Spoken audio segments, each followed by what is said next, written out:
O que é licitação? O que é cidadania? E a educação? E a saúde pública? Como se organizam os transportes? A Rádio FOP Educativa apresenta o FOP Entrevista, com a mediação do professor Antônio Marcelo Jackson.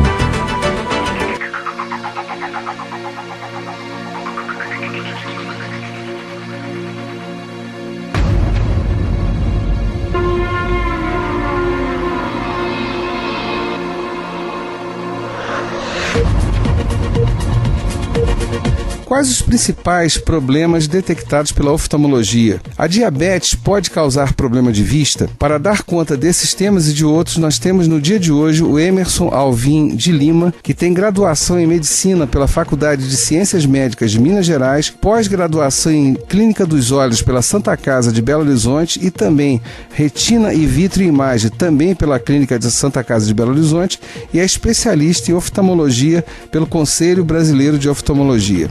Eu sou Antônio Marcelo Jackson e nós estamos começando o nosso UFOP Entrevista de hoje.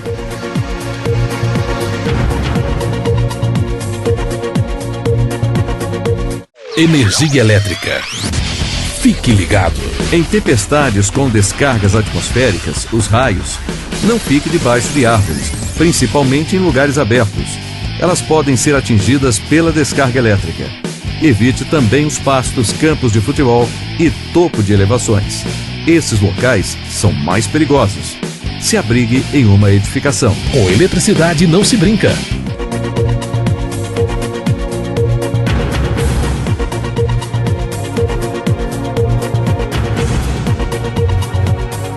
Emerson, antes de mais nada, muito obrigado pela tua presença. E se tem um assunto que eu acho que é de interesse bem grande de muita gente, a começar por mim, porque eu uso óculos, é exatamente a questão dos problemas de vista no Brasil, que você, por tudo que eu já vi aqui, você estuda já há bastante tempo, não só é um profissional da área, mas também um estudioso disso.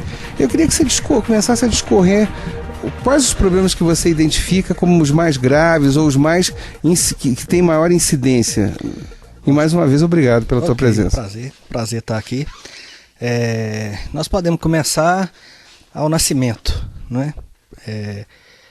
A pessoa quando nasce, ela já vem ao mundo, o olhinho já vem preparado para desenvolver a visão. São várias as doenças que afetam uma criança ao nascimento. Então o primeiro exame oftalmológico, a primeira avaliação oftalmológica tem que ser ao nascimento, que é o teste do olhinho. É um exame que é feito na rede pública, é um exame que é feito no hospital logo após o nascimento, e se não foi feito, a mãe deve levar essa criança para fazer esse teste do olhinho.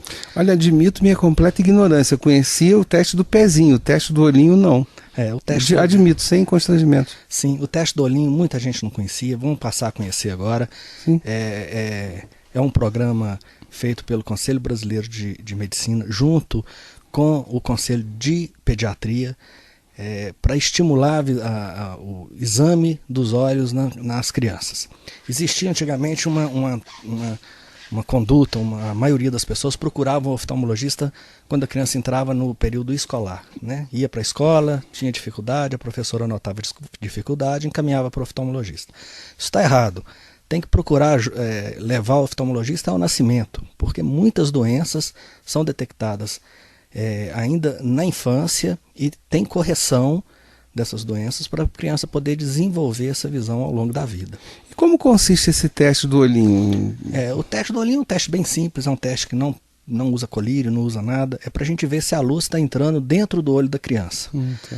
Porque se a luz não estiver entrando dentro do olho da criança, não tem como estimular as células do olho para começar a enxergar. Está vindo a vida, quem enxerga é o cérebro, né? Então o estímulo tem que chegar no olho, ir para o cérebro, e a criança começar a aprender a enxergar.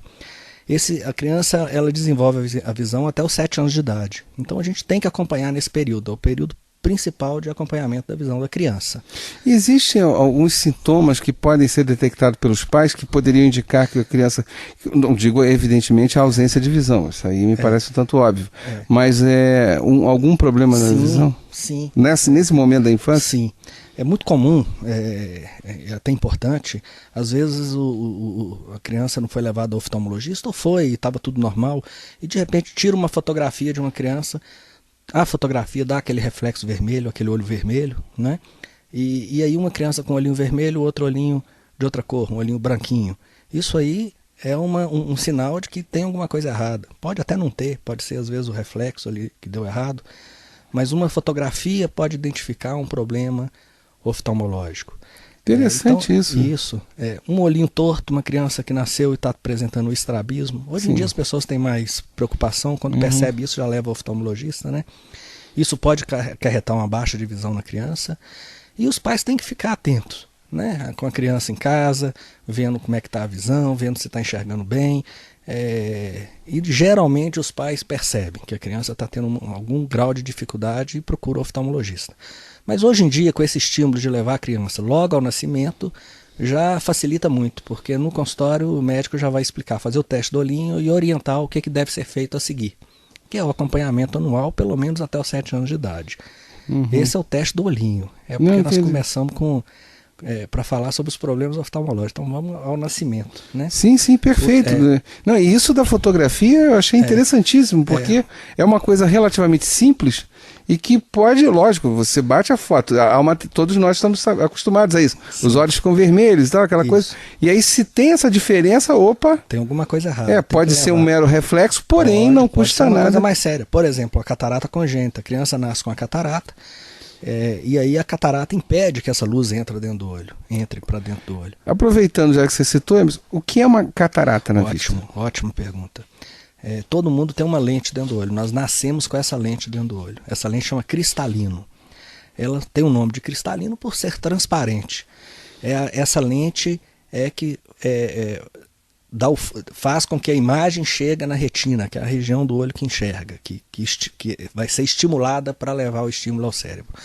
Essa lente dentro do olho que chama cristalina, ela perde a transparência. Quando ela está opaca, ela está escura, ela passa a ser chamada de catarata. Passa a ser um cristalino com catarata. Ele está sem transparência. Isso é a catarata, é um defeito na lente que a gente tem dentro do olho que se chama cristalino. Uma criança pode nascer com catarata congênita, a criança já nasceu com essa lente sem estar transparente e ela deve ser tratada. E essa lente ela pode ir opacificando no decorrer da vida por vários motivos. O mais comum é a idade, muita luz ultravioleta, muito sol que nós tomamos e uma série de fatores que podem influenciar, e essa lente perde a transparência. Isso é a catarata. E é uma doença muito comum? Muito comum.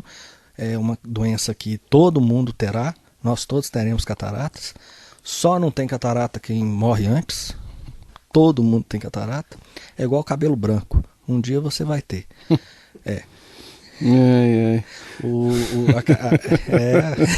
Essa comparação eu nunca tinha ouvido. É a primeira vez que eu ouço uma comparação. Mas é uma brincadeira. As pessoas às vezes entram e falam assim, mas eu já estou com catarata, né? Chega com uma pessoa com 60, 70, 80, qualquer idade. Chega, eu já estou com catarata, sim. É igual cabelo branco, uma hora, né, ela chega. A catarata não tem problema nenhum. A catarata hoje em dia é uma cirurgia segura, é uma cirurgia que retira esse cristalino e a gente implanta uma lente artificial dentro do olho. A visão é restabelecida, é um tratamento cirúrgico, né? Não existe ainda tratamento clínico, não existe remédio, colírio que melhora uma catarata. Mas é uma cirurgia maravilhosa e pode ser feita em qualquer idade. Uma criança que necessite faz numa criança, um adulto faz num adulto, uma pessoa mais idosa faz a cirurgia numa pessoa mais idosa. É uma doença que vai acometer todo mundo. É o envelhecimento do cristalino, para ficar mais... E a intervenção cirúrgica, conforme você acabou de dizer, então é absolutamente simples. Simples, ela não tem nada. Ela é muito complexa. Ela é segura. Não, sim, desculpe, perdão. Mas é um termo muito... É que você falou simples no sentido assim, de seja comum de fazer. Comum de fazer. É uma cirurgia segura. Isso. É uma cirurgia feita com uma rapidez muito grande. Hoje em dia, com 30 minutos, 20 minutos, às vezes até menos, a gente consegue realizar uma cirurgia de catarata. Mas ela é muito complexa, né? A gente tem que entrar dentro do olho, retirar essa lente, implantar uma segunda lente no local. Mas como a tecnologia está bem avançada, essa área está bem avançada na oftalmologia, o índice de insucesso numa cirurgia desse dessa é muito pequeno. Então a gente considera uma cirurgia extremamente segura, a cirurgia de catarata. O que confunde às vezes a segurança com simplicidade. Eu usei realmente muito mal a palavra, mas eu quis dizer, na minha cabeça, simples nesse sentido, quer dizer, de ser algo que já entra na rotina médica, quer dizer, não tem... Sim. Mas é até um termo... Que lógico, uma intervenção cirúrgica um médico, é uma intervenção. Muitos médicos usam esse termo. Falam, é uma cirurgia simples. Não é simples, é porque pode confundir. E nessa região Ouro Preto, Mariana, isso é comum, não tem em qualquer hospital, ou melhor, boa parte dos hospitais aqui. Sim, aqui em Mariana é realizada a cirurgia, tem um oftalmologista mariano que realiza, o Dr. Altaci. Aqui em Ouro Preto sou eu que realizo, na Santa Casa. Então a nossa região aqui, nós realizamos cirurgia de catarata, é uma cirurgia que é feita sem nenhum problema. E aproveitando, já que estamos falando da região, antes da gente voltar à lista de doenças, o clima da região, ele pode interferir na visão? Sim. Seja ele seco ou úmido demais? Sim. Quer dizer, sim. E em que nível é essa influência? O olho ele precisa estar úmido, ele precisa estar lubrificado. A gente precisa de uma lubrificação completa. Um olho saudável, quando a luz chega no olho, a imagem chega no olho, o primeiro local que ela encontra é o filme lacrimal, é a lágrima da gente. Forma um filme transparente na frente da córnea, e isso é primordial para uma boa qualidade de visão. Então, num clima seco, esse filme lacrimal ele está prejudicado. Ou falta lágrima, a pessoa tem às vezes o olho seco por falta de lágrima, ou às vezes ela tem o olho seco porque essa lágrima evapora com facilidade. Existe às vezes uma facilidade em evaporar. Aí o tema é longo, eu posso explicar, tem como explicar os motivos de em cada situação, né? Mas o importante é a pessoa entender que com o clima seco, com a falta dessa lubrificação nos olhos, pode iniciar uma série de sintomas nos olhos, inclusive baixa de visão, a pessoa com dificuldade para enxergar pelo olho seco, pelo ressecamento ocular. E aí uma pergunta bem de leigo mesmo. Percebendo que o clima está seco, até porque a gente percebe pela pele, né? Quer dizer, rachaduras na pele, eu tenho muitos nas mãos e tal. Então, claramente, eu percebo isso. Se eu sinto a vista irritada, basta eu comprar um simples colírio na farmácia ou é de bom tom que eu vá procurar no oftalmologista? Esses colírios lubrificantes, eles são vendidos na farmácia sem necessidade de receita médica.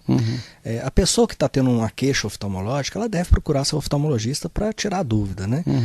Geralmente os meus pacientes, os pacientes dos oftalmologistas, eles já são orientados com relação ao olho seco. O clima resseca, ele já tem um olho seco.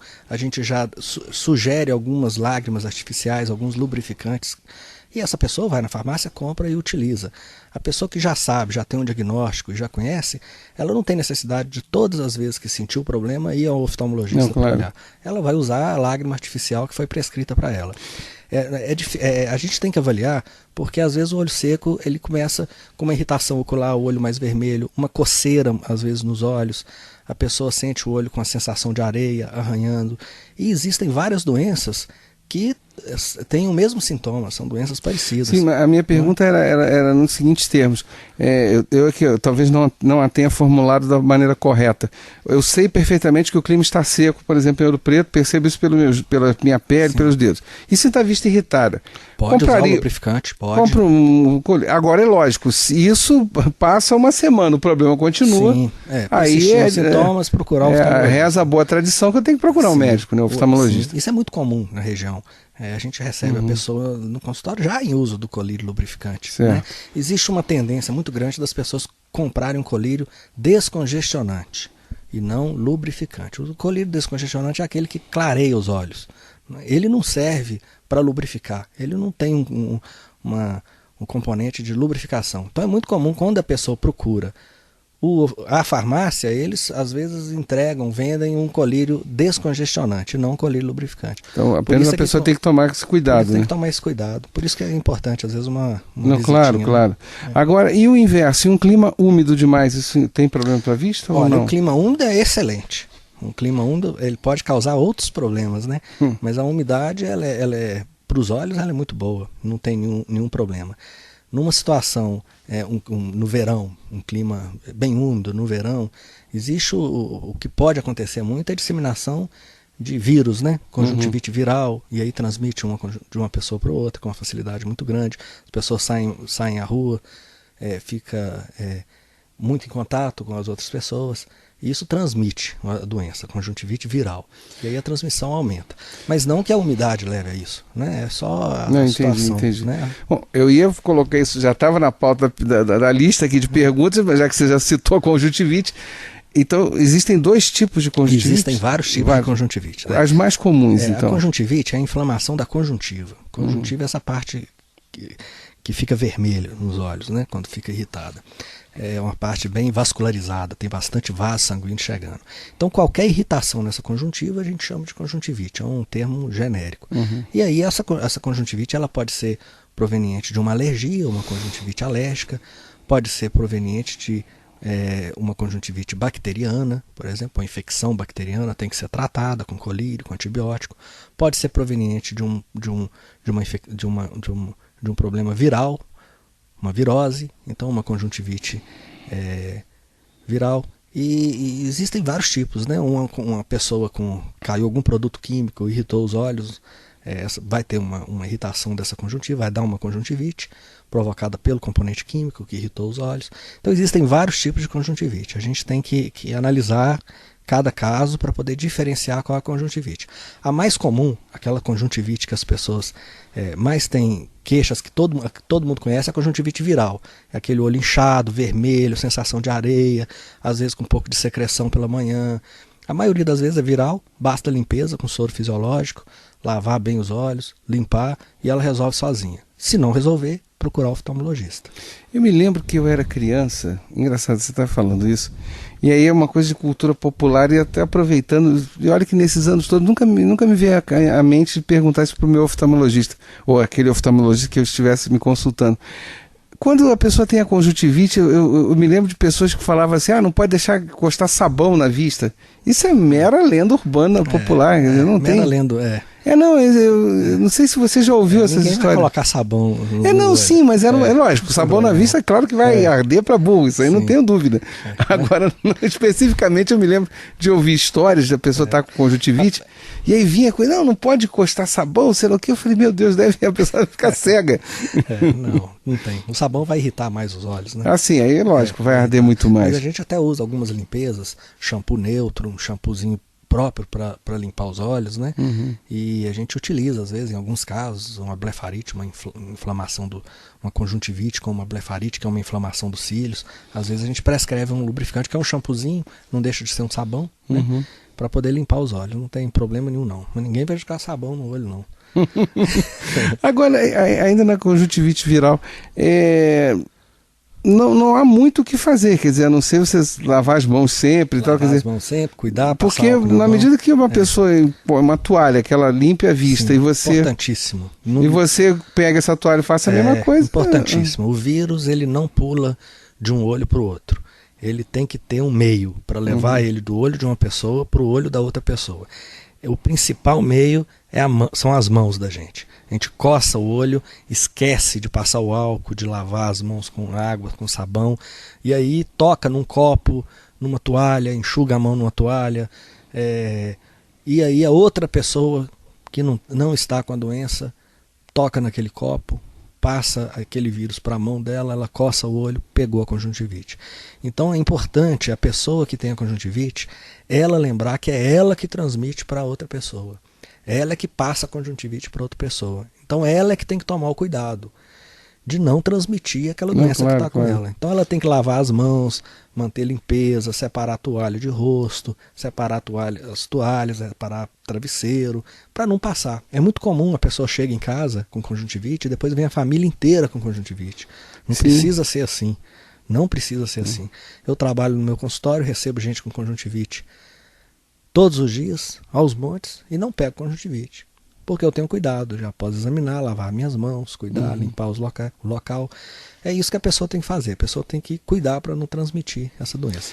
E uma curiosidade, além da, obviamente, conjuntivite viral, alguma outra irritação, algum outro problema ou doença na vista que também seja por vírus?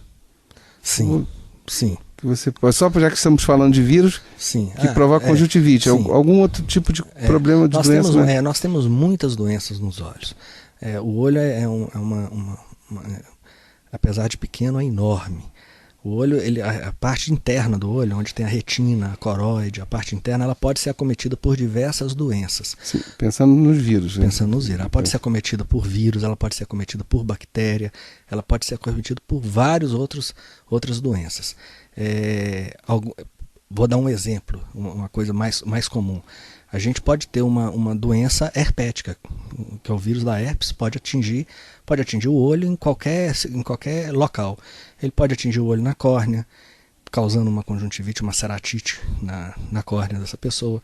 A pessoa pode ter uma uveíte pelo vírus da herpes, que é mais interno.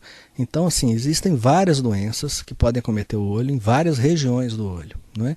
A conjuntiva, a parte externa do olho, que é essa conjuntiva, ela a pessoa identifica com mais facilidade, né? Porque irrita, fica vermelho. Quando é a parte interna acometida, acomete mais a visão, a qualidade da visão. A pessoa às vezes tem uma baixa de visão, e aí ela procura o oftalmologista, ninguém fica com isso no olho. A pessoa, na hora que percebe que piorou a visão, procura o oftalmologista, ele vai examinar internamente e vai fazer o diagnóstico necessário para poder tratar. Pode sim acometer a parte interna. O próprio vírus da conjuntivite, o adenovírus mais específico, né, que é um vírus bem comum na gripe, ele pode acometer a córnea da pessoa após uma conjuntivite, causar umas opacidades na córnea, atrapalhando a visão da pessoa. Ah, tá, tô entendendo. Quer dizer, isso é como se fosse um desdobramento da conjuntivite. Como se fosse uma complicação, uma intercorrência dela. Então a pessoa pega uma conjuntivite, uma coisa simples, uma coisa que teoricamente não tem problema nenhum, e esse vírus, que teoricamente é só limpeza, e ele vai melhorar, ele entra no olho, ele entra na córnea, e ele começa a causar um prejuízo para a visão da pessoa. Então existem as complicações da conjuntivite. Entendi.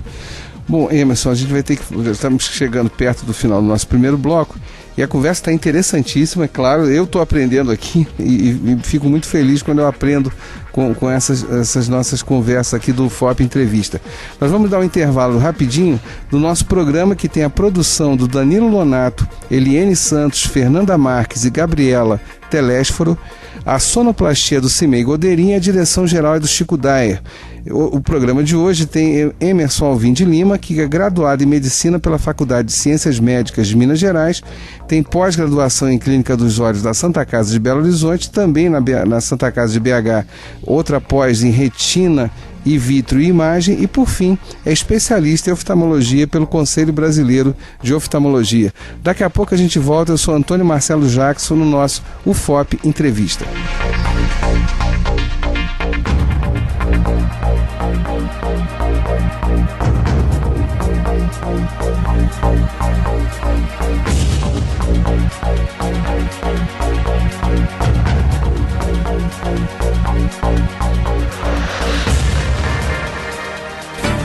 O que é licitação?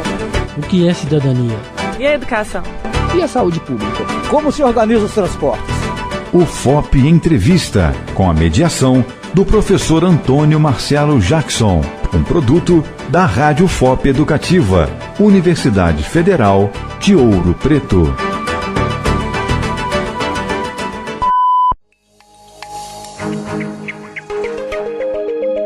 Você está ouvindo Rádio FOP Educativa 106.3 FM, canal 292. Na internet, www.fop.br. O FOP Educativa, informação e cultura ao seu alcance.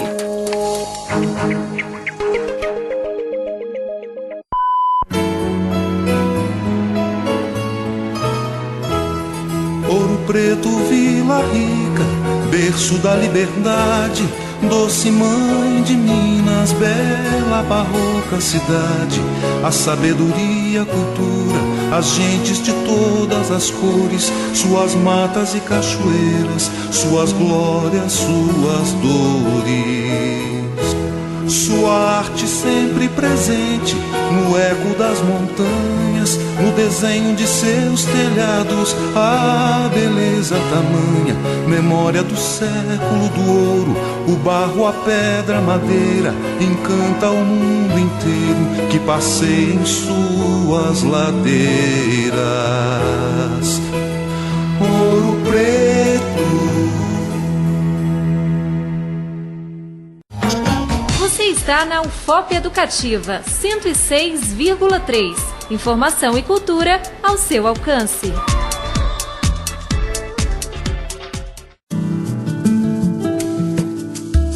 Hipertensão. O perigo corre nas suas veias.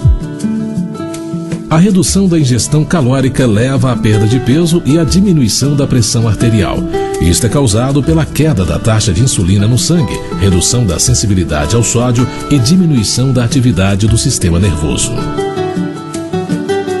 Previna-se. Seu coração agradece. Uma campanha da Câmara dos Deputados. O que é licitação? O que é cidadania? E a educação? E a saúde pública? Como se organiza os transportes? A Rádio FOP Educativa apresenta o FOP Entrevista, com a mediação do professor Antônio Marcelo Jackson.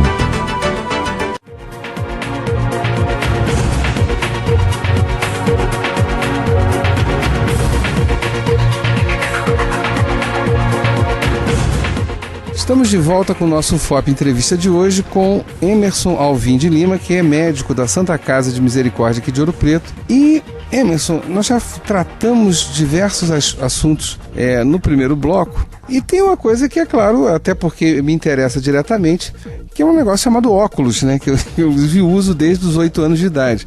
Tenho 49, então lá se vão 41 anos de uso contínuo de lentes.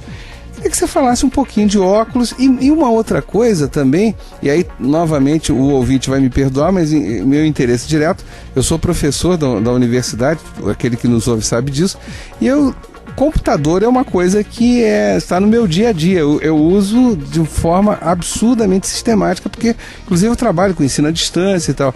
Queria que você falasse um pouco dessas duas coisas, óculos e, outro lado, essa quantidade de aparelhos que hoje em dia são usados e que usam e abusam da vista, né? Isso, a tecnologia. Bom, em primeiro lugar, o olho foi feito para ser usado. Quanto mais a gente usar, melhor. Então nós temos que enxergar, temos que usar, não tem problema nenhum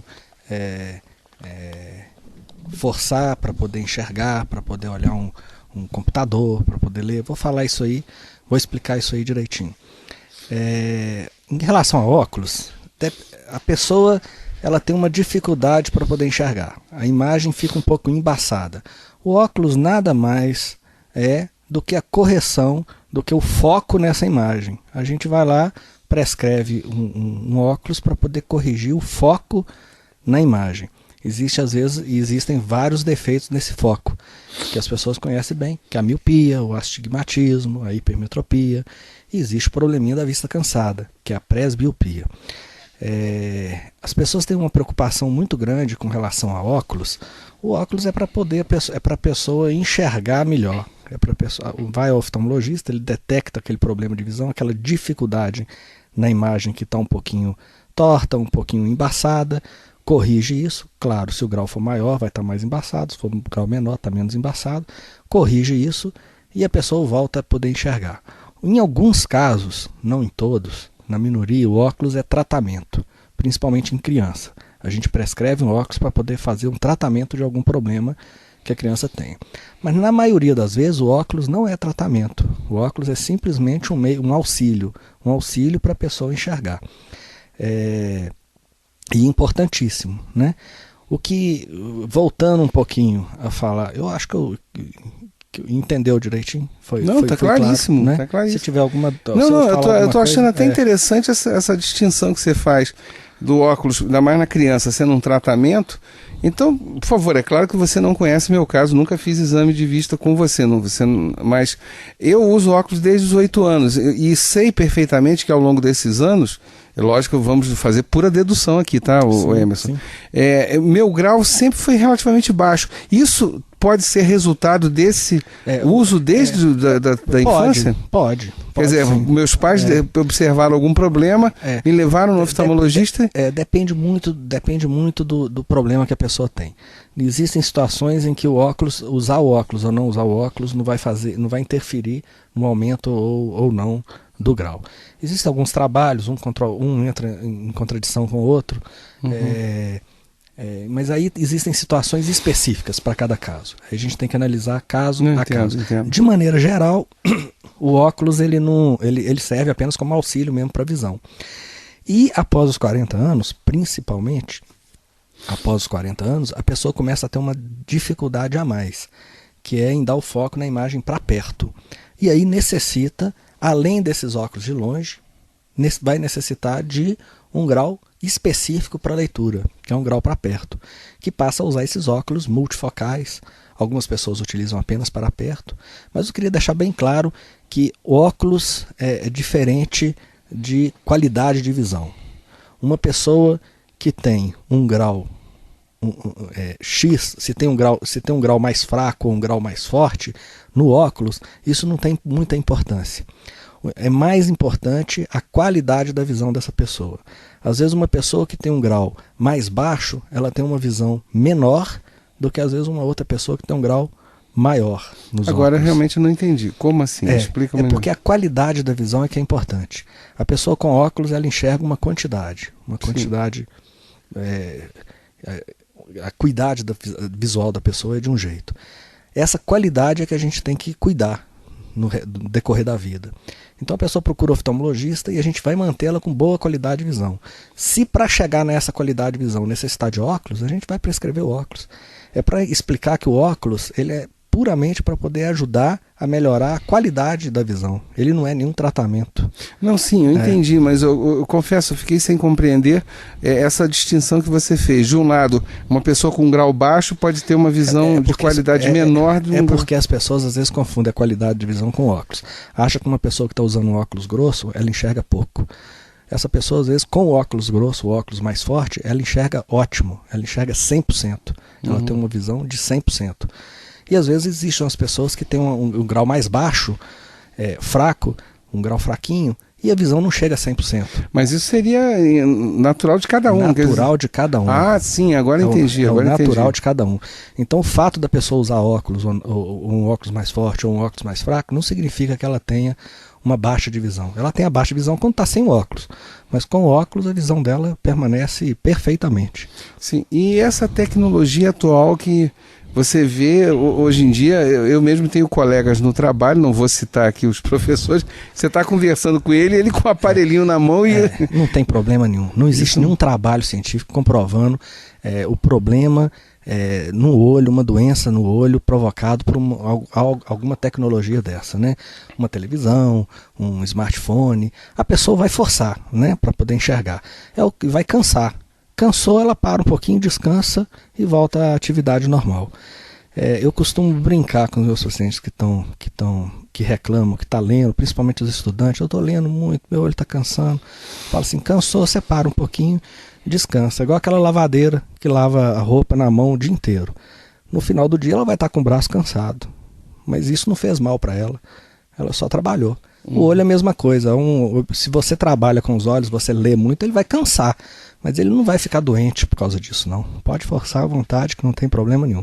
Não existe nenhum trabalho que eu conheça na literatura que comprove uma doença nos olhos provocada por uma tela de um computador, por uma tela de um smartphone. Isso não existe até hoje. Pode sim o uso indicar que a pessoa tem problema. Quer dizer, se ela se aproxima mais, né? Isso, a pessoa começa a usar, começa a cansar muito, né? Muito rapidamente, ou então ela quase gruda a cara na tela. Não consegue usar o aí computador. Sim, aí é uma outra situação. Aí tem que procurar o oftalmologista. Não o uso em si. Não. É interessante isso. Emerson, agora caindo dois assuntos muito sérios, que são glaucoma e o problema de visão provocado pela diabetes. Ótimo, é um assunto importantíssimo. São duas causas de visão, de cegueira. Tanto a diabetes como o glaucoma levam a cegueira irreversível. Uma pessoa cega por causa do glaucoma ou uma pessoa cega por causa de uma diabetes, ela não volta a enxergar mais. é irreversível, diferente da cegueira da catarata. A pessoa perde a visão, faz a cirurgia, volta. É uma cegueira reversível. Como a diabetes e o glaucoma tem uma cegueira irreversível, a gente tem que ter um cuidado muito grande com os dois. O glaucoma, as pessoas conhecem o glaucoma como aumento da pressão dos olhos. Não está errado em falar isso não. É porque existe algumas situações que a pressão do olho está baixa e a pessoa mesmo assim tem um glaucoma. Mas não está errado em falar que é o aumento da pressão dos olhos, não. O glaucoma, a gente tem uma perda da camada de fibras nervosas do nervo óptico. O glaucoma, ele mata o nervo óptico. O nervo óptico é quem leva a imagem que você enxerga para o cérebro. Então, se o nervo óptico está morrendo, se ele morrer, não vai chegar a imagem no cérebro, a pessoa vai perder a visão. Geralmente, de uma maneira mais fácil de explicar, a pressão alta nos olhos, o aumento da pressão dos olhos, ele impede que chegue nutrientes para o nervo óptico dentro do olho. E aí a falta de oxigenação, a falta de nutrientes vai fazendo o nervo óptico morrer. Com a morte total do nervo óptico, a pessoa não enxerga mais. Então o glaucoma é uma doença, a gente chama de neuropatia óptica glaucomatosa, é uma doença do nervo óptico provocada muitas vezes pelo aumento da pressão dos olhos. O tratamento é o acompanhamento com o oftalmologista e a gente trata a maioria dos medicamentos, os medicamentos que a gente utiliza para tratar o glaucoma, ele entra abaixando a pressão dos olhos. A gente abaixa a pressão dos olhos e ela mantendo a pressão dos olhos baixa, a gente evita a progressão dessa perda de visão. Uma pergunta de um leigo absoluto. Uma pessoa hipertensa, isso... são coisas diferentes. Coisas distintas, né? A pressão do olho, ela não está ligada à pressão arterial. Ah, tá. Elas são duas coisas diferentes. E o glaucoma, ele é genético. Ele passa de pai para filho, de avô, né? Então, uma pessoa com história na família de glaucoma, é muito importante procurar o oftalmologista e fazer esse acompanhamento sempre, para poder detectar esse glaucoma precocemente e tratar essa pessoa, controlar esse glaucoma antes que ela perceba que tem o glaucoma. Porque se a pessoa perceber que está perdendo a visão, significa que já perdeu a visão. E isso que perdeu não recupera mais. Vou falar da diabetes também, que eu acho muito importante. Mas aí, eu queria... Desculpe insistir no glaucoma, mas você citou o caso de ser hereditário. Agora, não sendo hereditário, existe alguma coisa que possa motivar isso? O glaucoma, esse aumento da pressão? O glaucoma, existem vários tipos de glaucoma, né? Mas o glaucoma, ele afeta... A gente trabalha com estatística. O glaucoma, ele afeta principalmente as pessoas acima de 40 anos de idade. Isso não significa que pessoas com menos de 40 anos de idade não vão ter glaucoma. Vão sim, muitas têm. A história familiar é um fator importante. Ela não é o fator principal. Sim. Mesmo uma pessoa sem história familiar, ela pode desenvolver o glaucoma, ela pode ter o glaucoma. Mas a gente leva em consideração a história familiar dessa pessoa para poder procurar essa doença, que é uma doença... Deixa eu melhorar minha pergunta. Quando você disse agora há pouco, há 1 minuto, que uma pessoa com glaucoma, se ela já perdeu uma parte da visão, essa perda é irreversível. Agora, por exemplo, eu não tenho perda nenhuma no momento, além do grau de óculos que eu uso e tal. Sim. Existe algum indicativo que, além do exame periódico... Só o exame... dentro do consultório com o oftalmologista que você vai conseguir detectar o glaucoma. Ele é assintomático. Nossa. A pessoa não tem sintoma. É por isso que é muito importante o acompanhamento com o oftalmologista. A pessoa ela passa uma vida com glaucoma e sem perceber nada, sem sentir nada. Então, como é uma doença assintomática e que leva a uma cegueira irreversível, dá para imaginar como é importante o acompanhamento oftalmológico. Então, quando existe história na família, por isso é que a gente fala na história na família, quando existe história familiar de glaucoma, e como é uma doença silenciosa, essa pessoa tem que procurar o oftalmologista, ela tem que fazer o acompanhamento com o oftalmologista para tentar detectar esse glaucoma. Lembrando que todo oftalmologista, desde novinho, quando você vai a um oftalmologista, ele sempre está procurando o glaucoma no seu olho, ele sempre está fazendo exame na tentativa de identificar essas doenças silenciosas. E você me deixou assustado, porque eu deveria ir no oftalmologista em junho, estou atrasado, então você conseguiu me assustar. Agora, vamos ao outro assunto também gravíssimo e que eu pedi para você guardar um pouco, diabetes. Diabetes, pronto. Bom, diabetes a diabetes é uma doença que afeta o organismo inteiro, né? Ela afeta o corpo de uma maneira geral. Os olhos, a gente tem uma facilidade muito grande de identificar problemas de diabetes nos olhos, os problemas que a diabetes leva para o olho, porque é transparente. A gente consegue fazer um exame de fundo de olho e a gente consegue ver as veias, a artéria, tudo dentro do olho de uma maneira bem tranquila. Então um diabético que não controla bem a glicose, que mantém essa glicose mais alta, no decorrer de algum tempo, ela pode desenvolver uma doença que chama retinopatia diabética. A retinopatia diabética é que, se não tratada, se não controlada, ela leva à cegueira. É bom lembrar que uma pessoa que já tem a retinopatia diabética, essa diabetes não está afetando apenas os olhos, não. Essa pessoa está afetando o organismo inteiro. Uma outra situação horrível que afeta também os rins da pessoa. Então ela tem que ficar preocupada. Eu acho a diabetes, eu não sei se quem é pior, diabetes ou um câncer. Eu acho. Não, a diabetes a diabetes tem controle. O problema da retinopatia diabética é a falta de controle das pessoas. A diabetes, a pessoa que encontra-se com a glicemia elevada, que tem a diabetes, basta controlar. Ela tem que ter uma vida, não é minha área, né? Eu não sou endocrinologista, mas ela tem que controlar essa glicose, ela vai manter essa glicose baixa e aí ela vai evitar as complicações da diabetes. As complicações da diabetes, a retinopatia diabética é uma delas, é a falta de controle da diabetes. O oftalmologista, quando identifica uma retinopatia diabética, um problema de diabetes, existem tratamentos. Não significa que a pessoa está com a retinopatia que vai ficar cega. Não é isso. A pessoa identificou um problema de retinopatia diabética, ela precisa tratar. E aí, desculpe te interromper, e aliás, só esclarecendo, quando eu fiz a comparação da diabetes com câncer, é que a diabetes, ela afeta literalmente todo o corpo, todo o organismo, quer dizer, é uma coisa que me assusta. Entendi. Quer dizer, ela acaba provocando outros problemas que... Mas a medicina hoje controla isso muito bem. Sim, mas voltando aí sim, e por isso eu lhe interrompi, Emerson, quando você falou do glaucoma, você foi muito claro e incisivo. Ele é assintomático, né? Assintomático. E o problema provocado na visão pela diabetes cai no mesma situação? Não. Uma pessoa que está com a glicose elevada, ela vai procurar o médico para controlar essa glicose. Certo. O médico, a primeira coisa que vai falar com ela, vai pedir alguns exames e vai encaminhar para o oftalmologista. O oftalmologista vai avaliar o fundo do olho e vai acompanhar essa pessoa no decorrer da vida dela.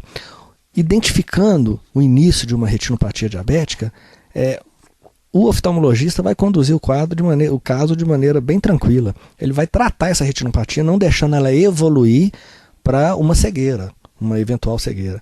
Então existem tratamentos a laser, existem exames para poder identificar esse problema nos olhos precocemente, né? E geralmente o diabético ele já sabe disso, ele já foi bem orientado lá no endocrinologista e ele procura o oftalmologista para fazer a prevenção. É um pouquinho diferente do glaucoma, porque não é todo mundo que pode ser acometido, só os diabéticos. Então a pessoa com o diagnóstico de diabetes, ela vai procurar o oftalmologista. Tem uma preocupação dobrada. Agora, e no caso, comparando ao glaucoma, você disse que se uma pessoa com glaucoma, ela perde qualquer coisa, uma fração qualquer da visão, isso é irreversível. E no caso do problema... É diferente, no caso da diabetes. Não pode ser revertido. Pode. Exceto, é claro, quando os casos mais chegado graves. No extremo. Um caso de uma retinopatia diabética inicial, onde a pessoa às vezes já observa uma alteração da visão, a própria glicose elevada pode alterar a visão, a pessoa tem uma perda, piorar um pouco a visão. Isso tudo é reversível. Com o tratamento a pessoa melhora a visão, volta a enxergar perfeitamente, sem problema nenhum, faz o acompanhamento e vai ficar boa o resto da vida.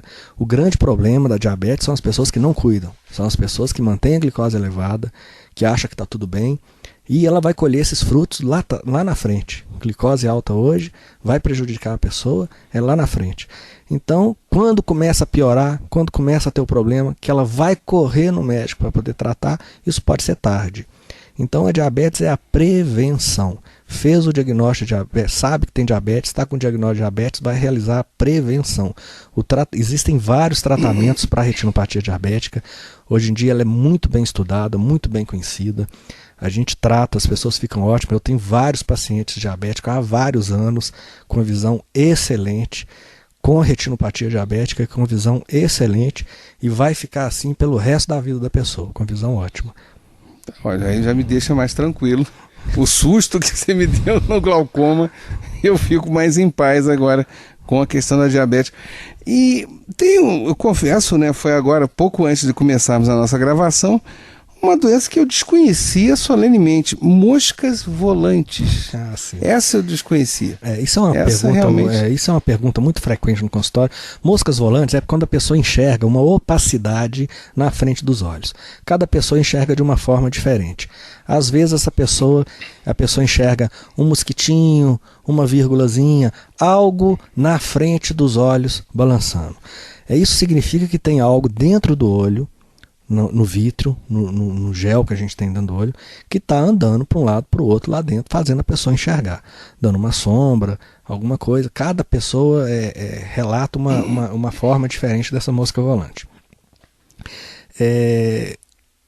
A mosca volante ela pode ser um sintoma de uma infecção, de uma inflamação dentro do olho, de alguma doença.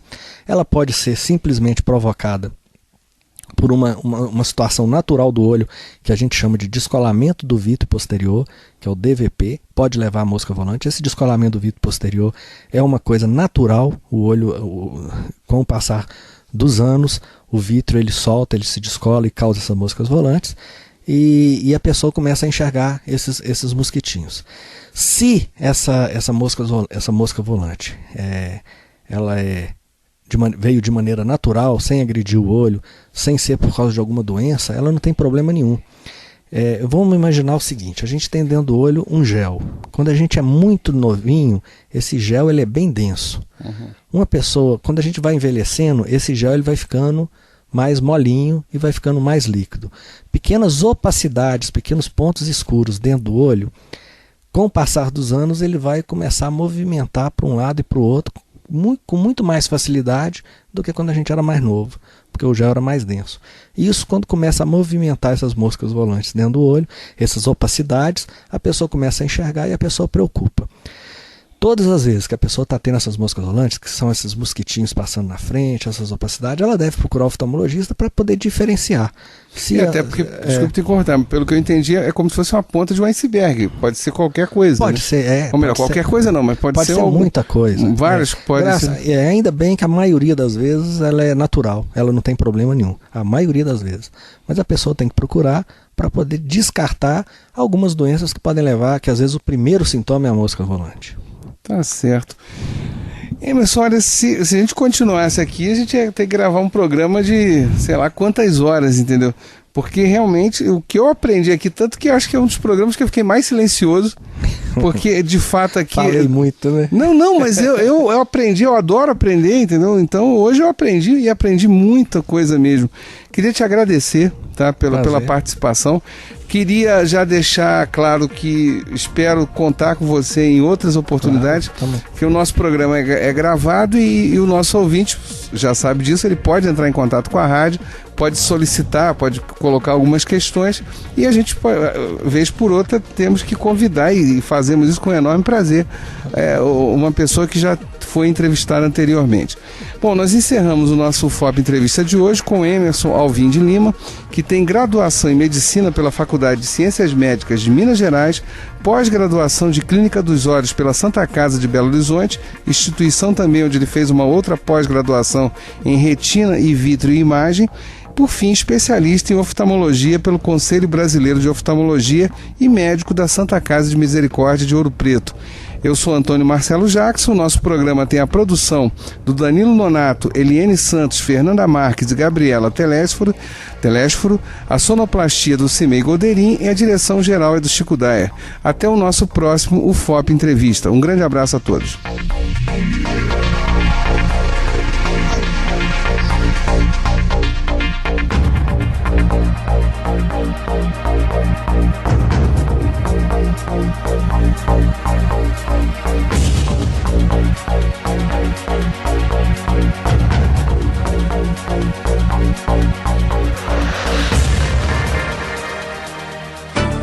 O que é licitação?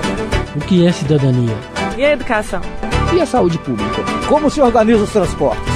A Rádio FOP Educativa apresenta o FOP Entrevista, com a mediação do professor Antônio Marcelo Jackson.